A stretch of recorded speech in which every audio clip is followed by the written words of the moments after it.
Hello, welcome back. ഇന്നത്തെ ദിവസത്തിലേക്ക് എല്ലാവർക്കും സ്വാഗതം. അപ്പം എല്ലാവർക്കും സുഖമായിരിക്കും അല്ലേ? മക്കൾക്കും ഇവിടെ സുഖമാണ് കേട്ടോ, കുഴപ്പമൊന്നുമില്ല, അൽഹംദുലില്ലാ. അങ്ങനെ പനിയൊക്കെ മാറി സെറ്റായി.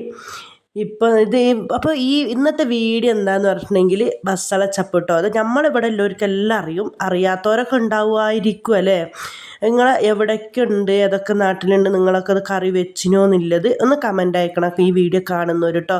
അപ്പോൾ എല്ലാ വീഡിയോയിലും പറയുന്നത് പോലെ തന്നെ എൻ്റെ വീഡിയോ പുതിയതായിട്ട് ആരെങ്കിലും കാണുന്നവരുണ്ടെങ്കിൽ സബ്സ്ക്രൈബ് ചെയ്യുക, സപ്പോർട്ട് ചെയ്യുക. വീഡിയോ കാണുമ്പോൾ നിങ്ങൾ ആരും ലൈക്ക് അടിക്കാൻ മറക്കല്ല കേട്ടോ. ഞാൻ ഇപ്പോൾ അടുക്കും തലക്കൊക്കെ ആയിട്ടാണ് വീഡിയോ ഇട്ടത്, എല്ലാവരും ക്ഷമിക്കുക. അപ്പോൾ ഓരോ തിരക്കുകളൊക്കെ ആയിട്ടാണ്, ഹോസ്പിറ്റലും കാര്യങ്ങളും അത് ഇതൊക്കെ ആയിട്ട് തിരക്കുകളായിട്ടാണ് കേട്ടോ. അപ്പോൾ ഈ ബസളച്ചപ്പ് എന്ന് പറഞ്ഞാൽ നമ്മളിവിടെ പറയൽ ബസളച്ചപ്പ് ഇടുന്നതാണ് കേട്ടോ. അപ്പോൾ ഹുസ്ന ചെറുപയറിൻ്റെ പായസം കുടിക്കുന്നുണ്ട്. അപ്പോൾ അതാണ് ഓളി സ്പൂണിൽ കാണിച്ചാൽ ഞാൻ ഈ വീഡിയോ എഡിറ്റ് ചെയ്യുമ്പോഴാണ് കാണുന്നത് കേട്ടോ.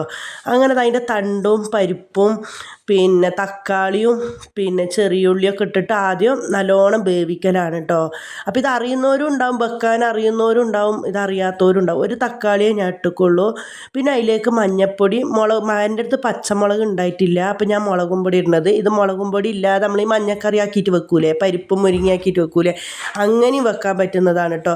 പിന്നെ അതിലേക്ക് ചെറിയ ഉള്ളി തന്നെ എടുക്കാൻ ശ്രമിക്കുക. ചെറിയ ഉള്ളിയും ചെറിയ ജീരകം പിന്നെ തേങ്ങയാണ് കേട്ടോ. അത് നല്ല ഫൈനായിട്ട് അരച്ചെടുത്തിട്ട് അപ്പോഴത്തേക്കിന് പരിപ്പും അതിൻ്റെ ആ തണ്ടും വെന്ത് കഴിഞ്ഞതിൻ്റെ ശേഷം ചപ്പ് ഇട്ട് കൊടുക്കുക കേട്ടോ. ചപ്പ് നല്ലോണം ഇട്ട് കൊടുത്തിട്ട് ഒന്ന് തിളക്കുമ്പോഴത്തേന് തന്നെ ചപ്പ് വേർത്ത് നല്ല സോഫ്റ്റാണ് ഈ ചപ്പിന്.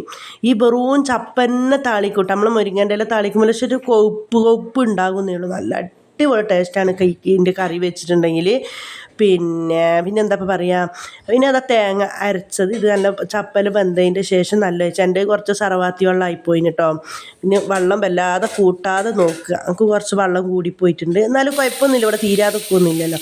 പിന്നെ അതാ മീൻ ഉണ്ടായിനേനു കേട്ടോ. അങ്ങനെ പിന്നെ മീൻ പൊരിച്ചതിൻ്റെ കൂടെ ഉണക്ക് വെച്ചതാണെങ്കിൽ ഒന്നും കൂടി അടിപൊളിയായിരിക്കും. പക്ഷെ എൻ്റെ അടുത്ത് എന്താക്കി അടുമീൻ ഉണ്ടായിന് കേട്ടോ. അപ്പോൾ ആ മീൻ പൊരിച്ചതൊക്കെയാണ്. അപ്പോൾ ഇന്നത്തെ വീഡിയോ ഇത്രയൊക്കെ തന്നെയാണ്. എല്ലാവരും വീണ്ടും ഞാൻ പറയുകയാണ്, എല്ലാവരും ലൈക്ക് അടിച്ച് സപ്പോർട്ട് ചെയ്യുക. ഇൻഷാ അല്ലാഹ് കഴിയുന്നത് ഇനി വീഡിയോ ഇടുന്നതായിരിക്കും. എല്ലാവർക്കും അസ്സലാമു അലൈക്കും.